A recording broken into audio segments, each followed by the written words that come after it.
యేసు రక్తము రక్తము రక్తము, అందరం కలిసి యేసు రక్తము రక్తము రక్తము, అమూల్యమైన రక్తము, నిష్కలంకమైన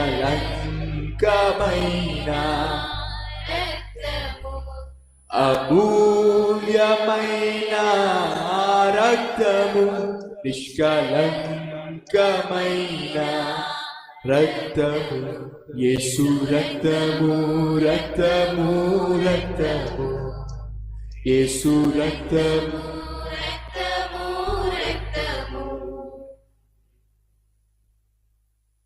ప్రతి ఘోర పాపమును కడుగును మన యేసయ్యా రక్తము, ప్రతి ఘోర పాపమును కడుగును మన యేసయ్యా రక్తము, బహు దుఃఖములో మునిగెనే చెమట రక్తముగా మారెనే, బహు దుఃఖములో మునిగెనే చెమట రక్తముగా మారెనే, యేసు రక్తము రక్తము రక్తము, యేసు రక్తము రక్తము రక్తము.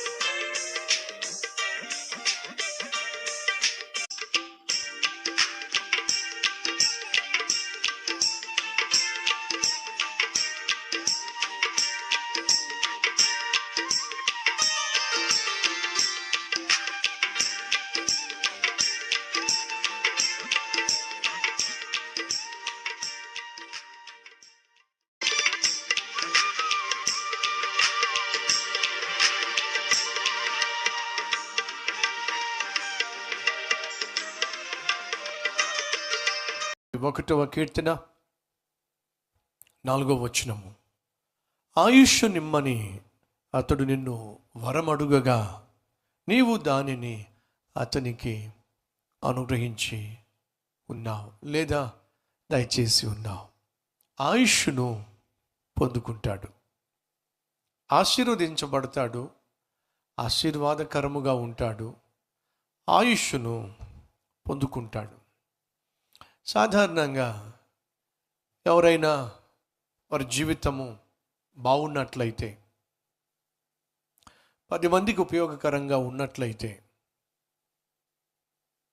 10 మందికి సంతోషాన్ని ఇచ్చేదిగా ఉన్నట్లయితే పెద్దవాళ్ళు అలాంటి వారిని చూసి ఆశీర్వదిస్తారు.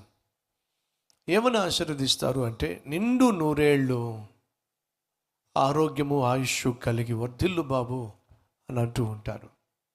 ఎస్, దయచేసి గమనించండి, మన జీవితము దేవునికి అంగీకారంగా, ఆశీర్వాదకరంగా, ఆయనకు మహిమకరంగా ఉన్నట్లయితే సుదీర్ఘమైన ఆయుష్ను దయచేస్తాడు. భక్తుడైనటువంటి బిల్లీ గ్రహాం తన యవ్వన ప్రాయంలోనే దేవుని రక్షణ వార్తకు లోబడి, సువార్తకు లోబడి తన జీవితాన్ని దేవునికి అంకితం చేశాడు.